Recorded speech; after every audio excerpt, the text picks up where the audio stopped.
Hello dear student, this is Suman Dutta. তো আজকে present হলাম নতুন একটা ভিডিও নিয়ে। আজকে থাকছে ক্লাস 8-এর জন্য হিস্ট্রি থেকে গুরুত্বপূর্ণ এক কথা উত্তর। ঠিক আছে, তো আশা করব সবাই এই এক কথা উত্তরগুলো ভালো করে পড়বে।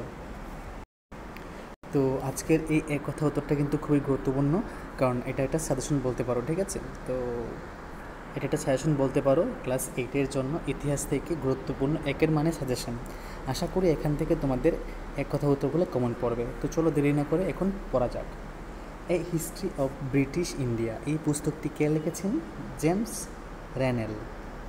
জেমস রেনেলকে রবার্ট ক্লাইভ ভারতের মানচিত্র প্রস্তুত করতে বলেছিলেন। জেমস রেনেলকে রবার্ট ক্লাইভ ভারতের মানচিত্র প্রস্তুত করতে বলেছিলেন। জেমস মিল কে ছিলেন? ভারতের একজন, তিনি কী ছিলেন? জেমস মিল ছিলেন একজন স্কটিশ অর্থনীতিবিদ, রাজনৈতিক ও দার্শনিক। তো কী বলবে যে জেমস মিল ছিলেন একজন স্কটিশ অর্থনীতিবিদ, রাজনৈতিক এবং দার্শনিক। ভারতের শেষ ভাইসরয় কে ছিলেন? ভারতের শেষ ভাইসরয় ছিলেন লর্ড মাউন্টব্যাটেন। কে? Lord Mountbatten. শেষ শক্তিশালী মুঘল বাদশাহ কে ছিলেন? ঔরঙ্গজেব। কে ছিলেন? ঔরঙ্গজেব। সিরাজ উদ্দৌলা কে ছিলেন? বাংলার নবাব। তিনি কে ছিলেন? বাংলার নবাব ছিলেন। ব্রিটিশ কোম্পানি বাংলার দেওয়ানি লাভ করেন কবে? 1765 সালে। রানী চেন্নাম্মা কে ছিলেন? রানী চেন্নাম্মা ছিলেন কিটুরের রানী। কি? কিটুরের রানী। পেশোয়া কথা অর্থ কি? প্রধানমন্ত্রী। পেশোয়া কথা অর্থ কি? প্রধানমন্ত্রী। কিটুর রাজ্যের বর্তমান নাম কি? কর্ণাটক। কি? কর্ণাটক। অষ্টাদশ শতকে ভারত ছিল বিশ্বের বৃহত্তম নীল সরবরাহকারী দেশ। ঠিক আছে, কি? নীল সরবরাহকারী দেশ। মহাত্মা গান্ধী সত্যাগ্রহ আন্দোলন করেছিলেন কেন?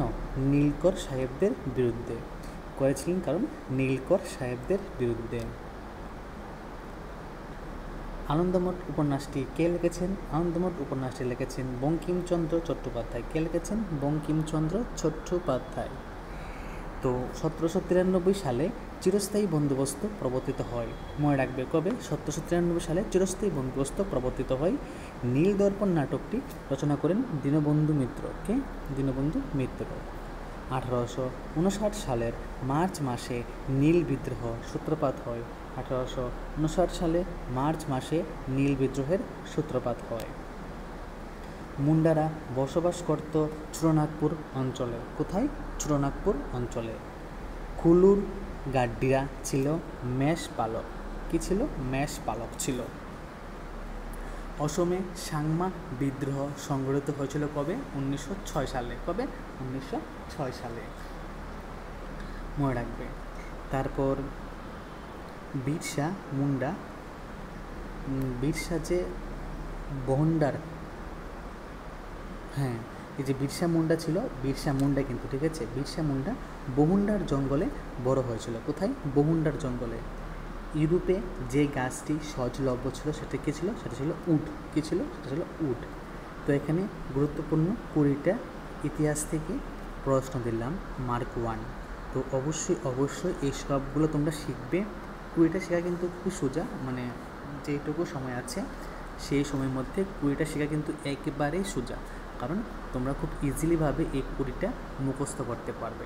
ঠিক আছে, তো যদি ভিডিও ভালো হয়ে থাকে অবশ্যই ভিডিওটা শেয়ার করবে, এবং যদি তুমি চ্যানেল নতুন হয়ে থাকো তাহলে চ্যানেলটা সাবস্ক্রাইব করবে এবং বেল আইকনে গিয়ে অল প্রেস করবে। ওকে, তো দেখা হচ্ছে একটা গুরুত্বপূর্ণ ভিডিওতে। প্রথম থেকে শেষ অবধি দেখার জন্য সবাইকে অসংখ্য ধন্যবাদ এবং সবার জন্য রইল শুভকামনা।